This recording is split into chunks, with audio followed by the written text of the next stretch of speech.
and welcome to Ask Miss Ecclesiology. I'm your hostess with the mostest, Nick King, otherwise known as Miss Ecclesiology. So, this YouTube spot is all about answering your questions about ecclesiology. If you've got questions, I can help with a few, not all of the answers. So don't be afraid to raise your questions here or leave a polite and respectful comment.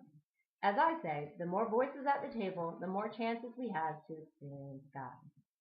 One of the questions that came up was, if I don't like my church, can I start my own? Now, that is a loaded question.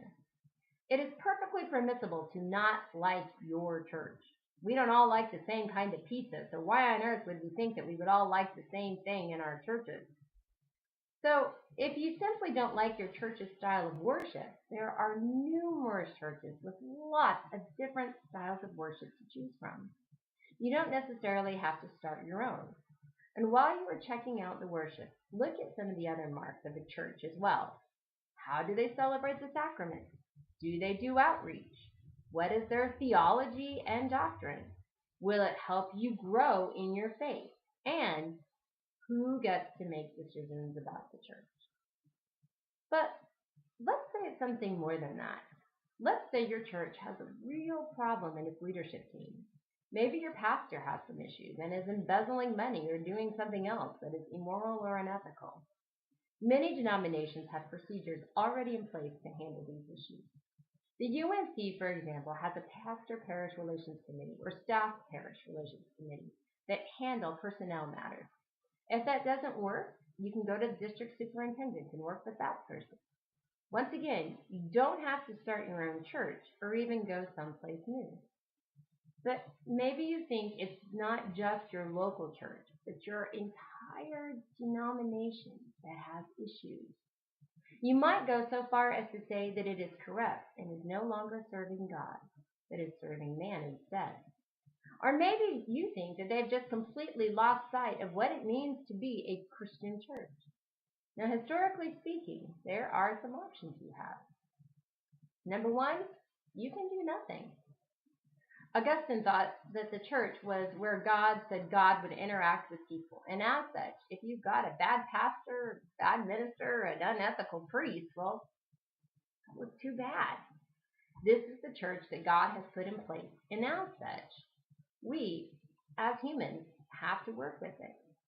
Now, also keep in mind, in the late 4th and early 5th century, when Augustine was a bishop, there was only the church, and it was what has become the Catholic Church. And it had something that many people thought then, and still think today, is very important.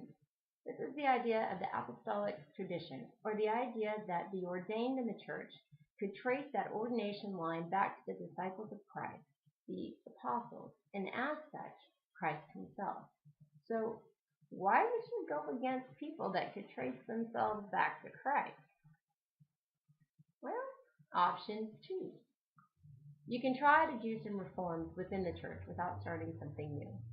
Unfortunately, humans have issues, and they can mess things up, even church.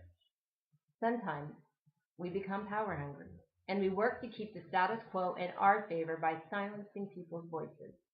But when we start inviting people that perhaps haven't had a voice to be involved in the ecclesiology of the church, changes are going to occur. The UMC has a history of change. Although the precursor of the UMC, the Methodist movement started by John Wesley in England, allowed women to preach, it wasn't until 1956 that women were allowed full clergy rights. There was a change in the status quo. There was a reform that was made. And then there's option 3.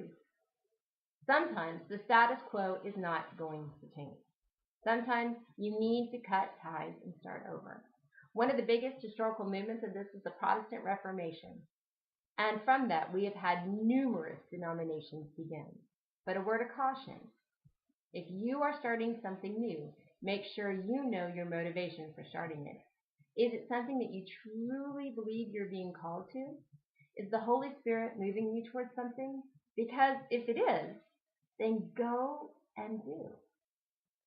But if you're just trying to get power for yourself, then perhaps you don't have the purest of motivations, and you might want to examine your own life before you begin something else. Bottom line, you do have the right to make changes in your church. Some people might see this as a distinctly American understanding of a church's ecclesiology because our political process with elections has bled over into our American churches and the church's policies. But look at the New Testament. In the Sermon on the Mount in the Gospel of Matthew in chapter 5, Jesus is all about changing up the status quo. The Beatitudes do not bless the wealthy or the powerful. They bless the poor in spirit, those who mourn, and those who are meek. Jesus challenged the establishment on a regular basis. If you have questions or concerns, don't be afraid to talk to the people in your church about them. And if voices are being silenced, help them to be heard. There's room enough at the table of God for all. More people mean more voices. More voices mean more ways to experience God. Grace and peace. Nick.